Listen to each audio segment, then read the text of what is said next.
Hi, anyone and everyone. This is Kim, the Humble Hermit from Come As You Are Oracle. I'm going to do a collective oracle for today. Today is Friday, June 13th, 2025. You may follow me on the Talk, the Tube, the Lemonade, the Blue Sky Social, my Pinterest, my blog, or not. Totally up to you.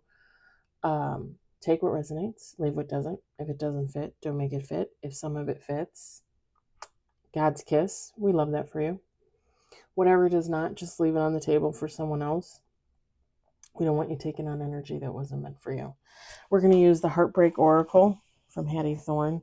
She just released this. You can find this at hattiethorne.com. You can also find it at her Etsy shop.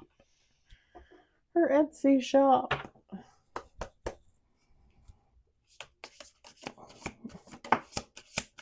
Again, you guys, if you watched the affirmations this morning, I'm so sorry I didn't post yesterday. I was so tired when I got home from work. Hot, tired, felt like garbage. I fed the cats. I put on my pajamas. I ate dinner. I watched a little TV. I think I went into my bedroom probably like just before 7, like 6:45, something like that. I left the cats off. And granted, I don't get home until like 4-ish. I went to bed at 6:45. I think I actually fell asleep like 7:15-ish, something like that. 7:30 maybe. I didn't wake up again until midnight. I was so tired. We got one on the table.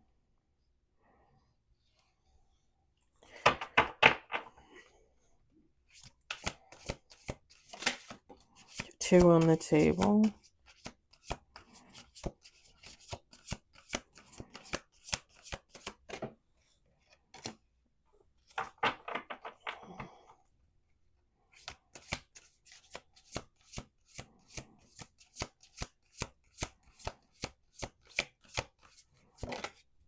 Three on the table.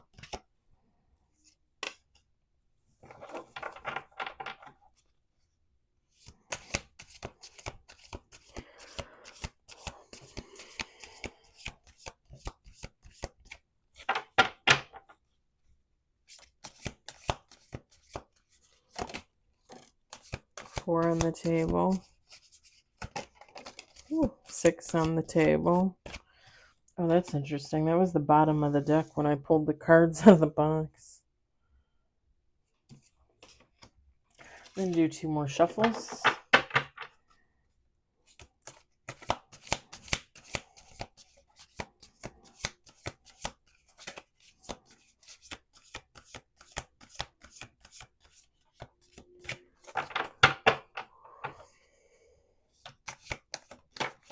Seven on the table.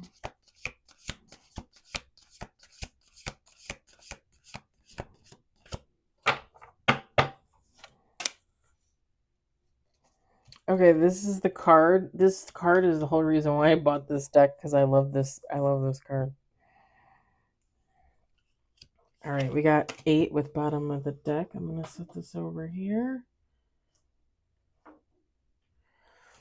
We've got Deserted Path, Wilted Rose. We got Shipwreck, Empty Pit,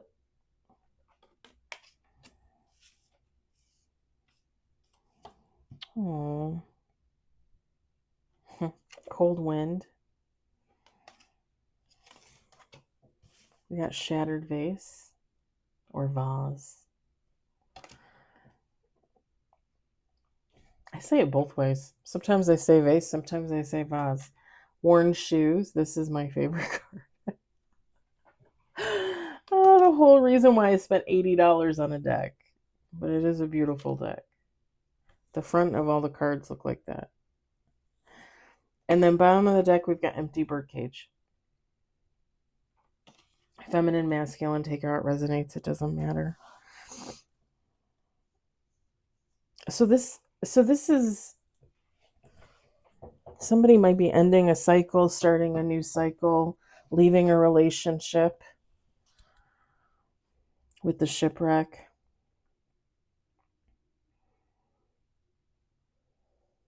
The funny thing is I don't think we think often enough about how when things are meant to be, and you guys know I believe in fate and destiny. I don't believe in coincidence. I don't believe in chance. I don't believe in luck. When things are meant to be, pardon me, it's going to work out. And you're going to be happy. And you're going to live the life you always wanted, the life you always dreamed of, right? Whether you're in a relationship or not. What is meant to be will always be there for you. When we're in relationships, whether that's friendship, love, family members, right? When you're in a relationship and there's no calm, there's no peace, if you're being abused, if you're being neglected, if you're being mistreated, I mean, the same as abuse, but like, you know when it's not right. You know when it's not right. Sometimes we stay in those relationships anyway, right? Sometimes out of duty. Sometimes because we feel like we have to. You don't have to stay in any relationship.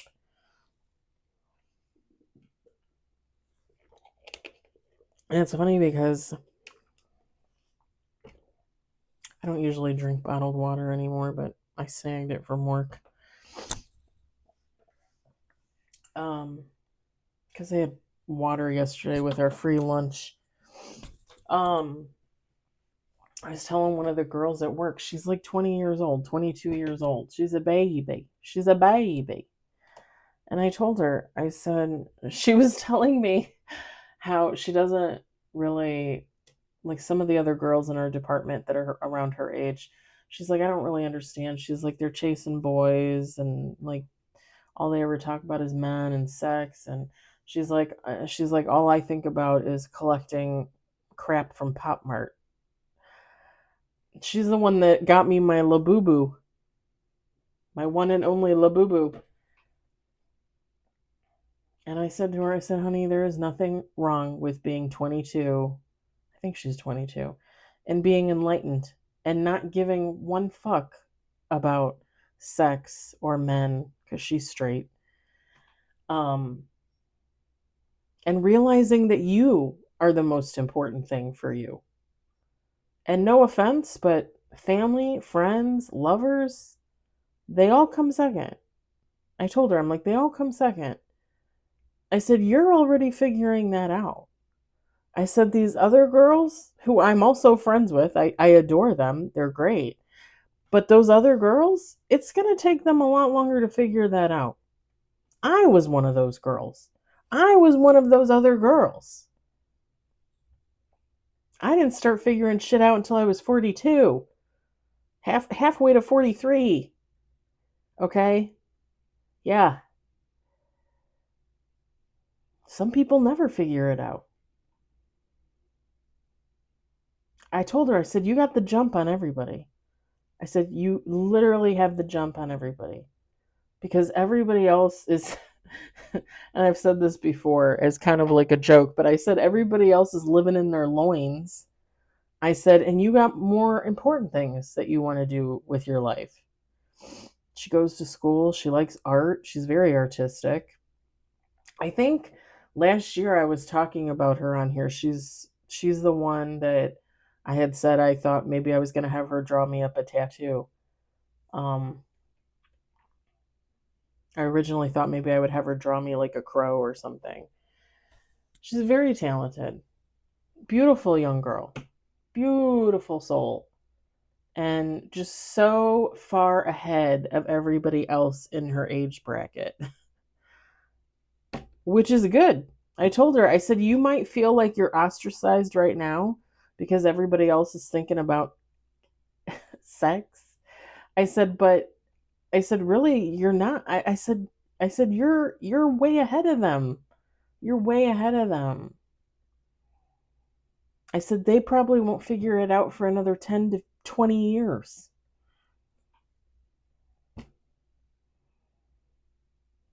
I was that girl.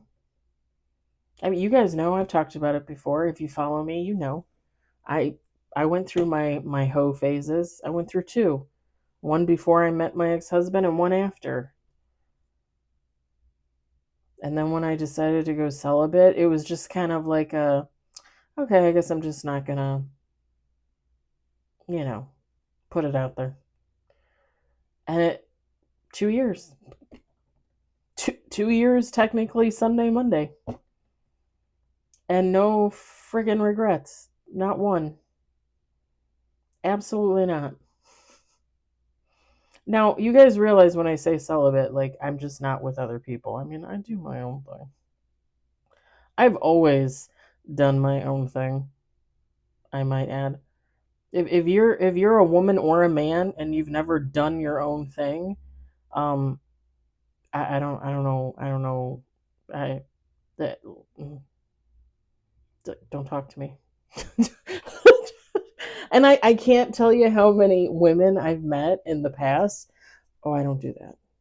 No, no, you won't, buy a toy and do it yourself, but you're gonna go out there and sleep with like 20 people in a month. Make it make sense. Like I do it myself and I'm guaranteed a happy ending. You know? I'm just saying. I can count on one hand the amount of happy endings I've had with other people. One hand. I'm just saying. But I was so proud of her. And it's kind of funny because this kind of, I don't know, like it kind of gives off the vibe of what I was talking about with her earlier today. Because whoever you are, if this resonates for you, it's like you're leaving a relationship and you're finding yourself. And it doesn't necessarily have to be love. I mean, you can feel heartbreak from losing a friend, been there. Losing a family member, been there. Empty cup. Your heart feels empty now, but it's an opportunity to fill itself with love. It's an opportunity for you to focus on you. It's an opportunity for you to put that love that you would normally put into someone that doesn't give it back into yourself fully. I don't regret these last 2 years of celibacy. I don't regret any of it. I have done so much, and I've talked about this before. The things that I've done, my TikTok going viral, creating this channel so I can do readings, creating my second channel that has like my little documentary on there about my life, all the crazy stories that I have, which I keep saying I'm going to add more to, and I haven't, but I will. My blog, which nobody reads hardly ever. My books, my 3 books, which I'm thinking about just making public because I don't know when I'm gonna self publish. I had to put money elsewhere. I actually put a GoFundMe out, but nobody's donated, which is fine. It's just now I was thinking about it. I was actually thinking about it yesterday when I wasn't doing reads and I was just kind of putzing around the house waiting to fall asleep. Just post the third book so people can read it. Post all 3 books. The thing is I need to go through and I need to re-edit the third one, the last one, because there's things I want to add into it. And then I need to I need to go back in and make sure like all the names match and everything. I think they do, but I don't remember. So, but yeah, once I get it edited, I think I'm just going to make them all public so people can read them. And if I publish it, I publish it. If I don't, I don't. Hopefully by the end of the year. But yeah, like the last 2 years have been so meaningful for me. And it's been such a great journey. And I feel so abundant. Whether anybody else looks at me and says, "Oh, you got it going on," or you're rich in life, you're abundant, whatever, you're wealthy. I feel that way. I feel that way about me because I put in the time to me. And that's all that fucking matters. That's really all that freaking matters. I'm trying not to swear, but it's really hard for me.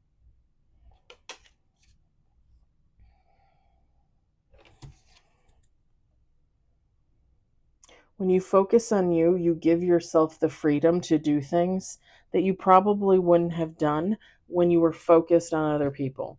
Because all of your accomplishments are based on what everybody else is accomplishing, based on the effort you put into somebody else so they can be accomplished. When you don't have to do that and you can put it all into yourself, you have the freedom to do whatever the hell you want. Go as far as you want, or as if you don't want to do anything, right? This is your life, babe. You do whatever the hell you want. I've probably spent like the last like month chilling, and I was like, oh, I'm gonna do my edits on my book, and then I don't do them. Oh, I'm gonna do the edits on my book, and then I don't do them, and then I'm like, I'll get to it when I get to it. Like right now, I'm just kind of enjoying my peace and quiet, doing my thing, putzing around, enjoying life, getting tans, getting my nails did, just living for me for the moment. It is what it is. If you break away from a relationship and you can focus on yourself and all you want to focus on is making brownies every day, watching old movies and taking naps and eating popcorn in bed with your dog, then do that. Because that is working on you. That is healing you. Whether you look at it like that or not, that is you healing you.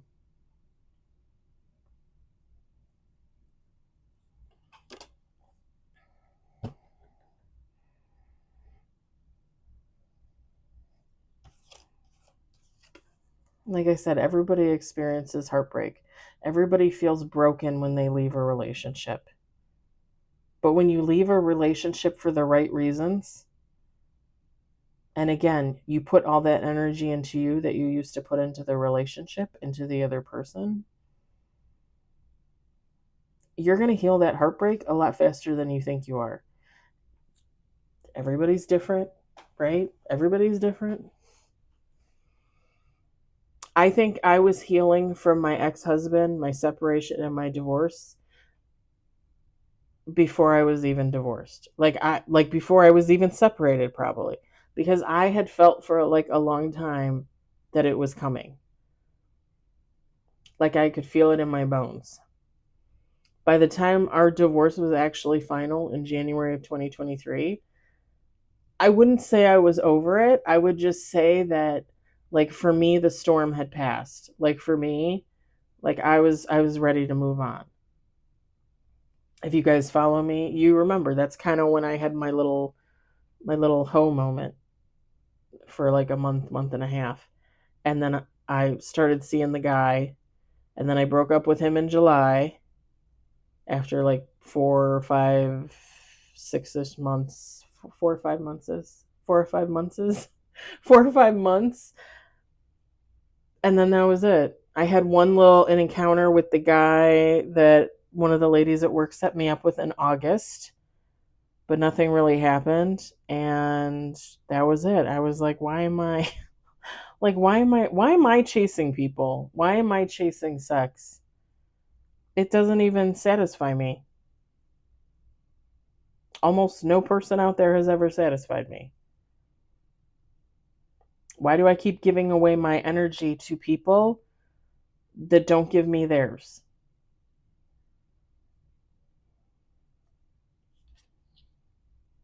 No more freebies. No more freebies is what I told myself. And I don't regret it at all. It took me a long time to heal from the heartbreak of the ex-best friend. I mean, we were best friends for 30 plus years. And she sexually assaulted me, amongst other things. Who does that? And I've said before, like, now I'm at the point, like, I just hope she gets help. You know, I hope she recognizes what she is and she gets help. Like, I don't want to have anything to do with her. I don't want her in my life, but I don't wish anything bad on her. Like, she needs help, like legit help. I hope she gets it. And it's only taken almost 3 years to get there, right? I've been saying this since, what, the beginning of this year? So a little over 2 years it took me to get there. Heartbreak, curing heartbreak takes as long as it takes. For some people, longer, some people less. Depends on the situation, depends on the person, right?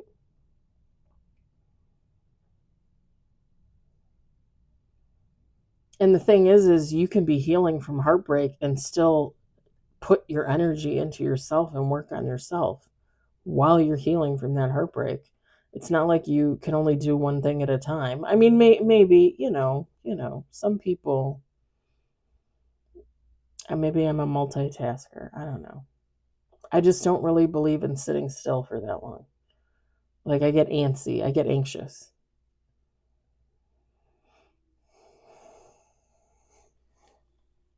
And don't get me wrong, I get my lazy periods where I don't want to do a damn thing.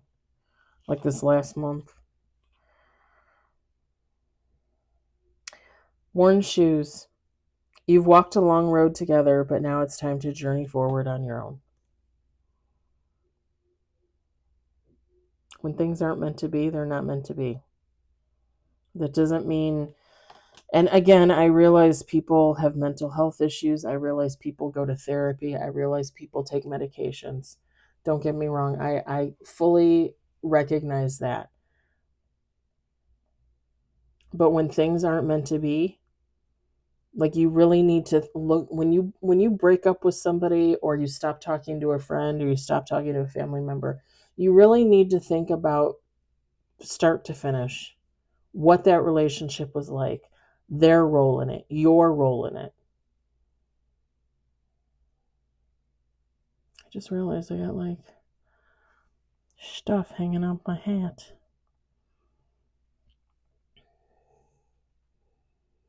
If that wasn't a good relationship, why would you stew in that? Why wouldn't you just start healing from it and start doing things for yourself and move on? You don't need to be depressed about it. And I realize there's clinical depression. There's people that actually get depressed. I mean, I get depressed. Just like anybody else. The thing is I've always been fortunate enough to pull myself out of it. Whether it's taken days, weeks, months, even years. When my cousin and my aunt passed away a year apart, I was probably in a depression for about 2 years after my aunt passed away. Like, I was literally just going through the motions, getting up, going to work, coming home, making dinner, doing laundry, going to bed. And there was nothing for me to live for. What was I living for? Going to work? The ex-husband wasn't helpful. And not that that was necessarily his fault, right? Other people can't change you. Other people can't cure you. But he wasn't a help. There was more criticism there than help, right? And sometimes you don't really even recognize you're depressed until after you look back on it and you're like, oh, that's what that was. Especially if you don't really go through it that often. Like, I've gone through like little bouts, little periods here and there. Maybe like 3, 4 periods my whole life. So when you're like, when I was going through it, like it just felt like I was a robot. Like, it just felt automatic. Like, this is my life. This is what I do. It wasn't until afterwards that it was like, oh, yeah, that was depression. And I've also talked about before, like, when I get depressed, I I spend on stupid stuff.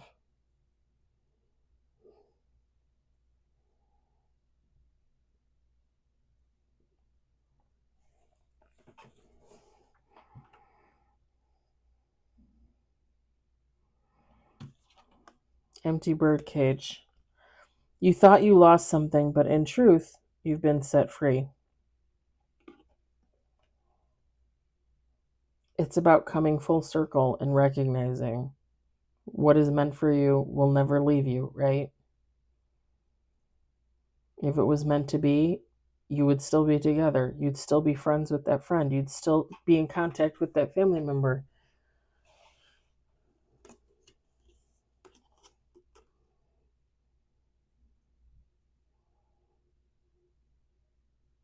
And the funny thing is, it's not that you didn't lose something, because you lost something, right? You lost a relationship, a loved one, whatever the case. You lost something. But what are you gaining by leaving, by walking away? Because for some people, walking away, that's the whole world. Like, some people literally would not survive if they didn't walk away from a relationship.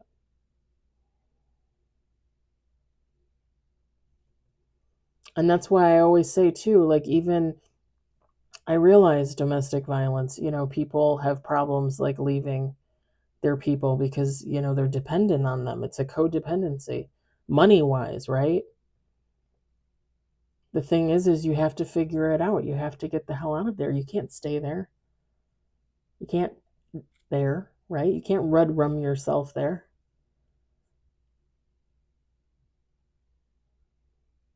Nobody would want that for anybody.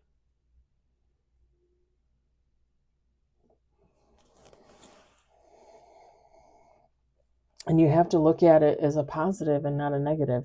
And I know that's hard to do in the moment.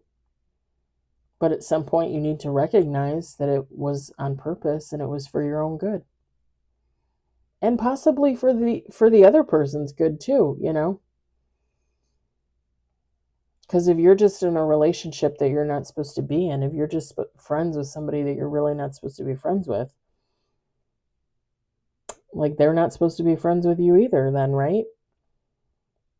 So if the two of you quit being friends, you technically, both of you should have good things happening, and you have the right people come in, the right friend group come in, right?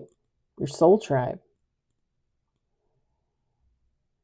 Because it's not always about like violence and non-violence. Sometimes it's just two people that just, you know, like, they weren't really supposed to be together, platonic or otherwise. And I kind of had that last year with my one friend. She was originally a friend of a friend. They fell out. I fell off from both of them. Her and I were always friends on Facebook. And I reached out to her last year, or she reached out to me, I don't remember. She invited me to Pinoy's Palette in Barrington, Illinois, to do a paint and sip, which I had never done, and I had a blast. And I enjoyed spending time with her. We had dinner, it was great. It was great. But I just realized as the relationship progressed, as the friendship progressed, we were probably talking for what, maybe like 8 months between talking and finally getting together and then hanging out like on and off all summer and through the fall. I just couldn't handle her personality. I just couldn't. A very, very sweet person, right? A very giving person at times, but also very self involved, and had a mental illness, and she used that as an excuse to not do things. Whereas I would use my mental illness as an excuse to get my foot in the door and do amazing things. I don't know. Our personalities just did not mesh. Never mind the fact that I think she thought like we were going to be in a relationship because I'm bisexual, she's bisexual. And I was like, that's not what's happening here. We're friends. Like, we've always been friends, friends of friends. But yeah, we just did not click at the end of the day. And I walked away. And, if she's upset, I'm sorry. But in my opinion, it was the best for both of us. And I would hope that by now she realizes that.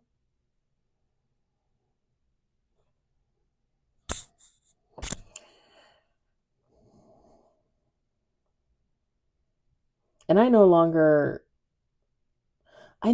feel the need to call people out on their peccadillos, if that makes sense.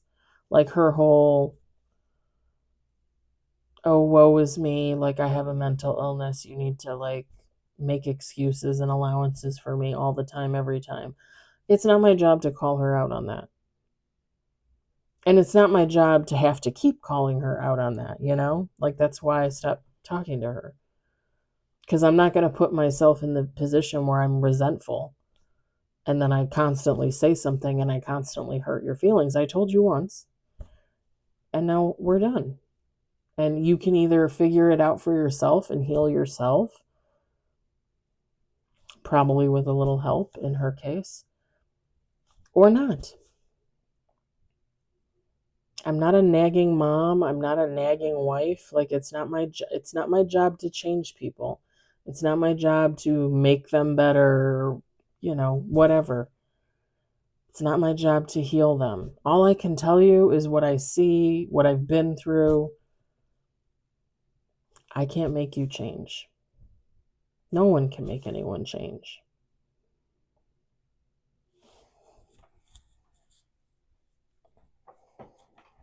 And again, that's why, like, relationships are meant to be or they're not.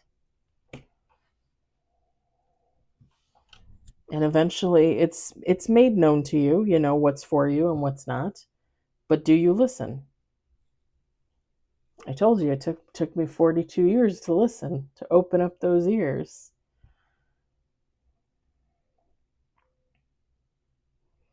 This is good though. This is about somebody moving on. This is somebody coming into their own power, taking their energy back, right? Or stepping into their energy and taking their power back. However you want to say that.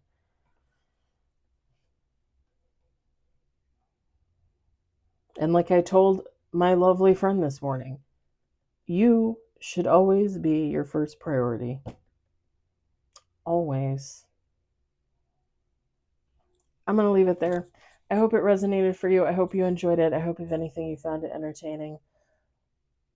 I hope you all have a great day and or evening. I hope you have a great weekend. Yeah. I'll talk to you later. Bye.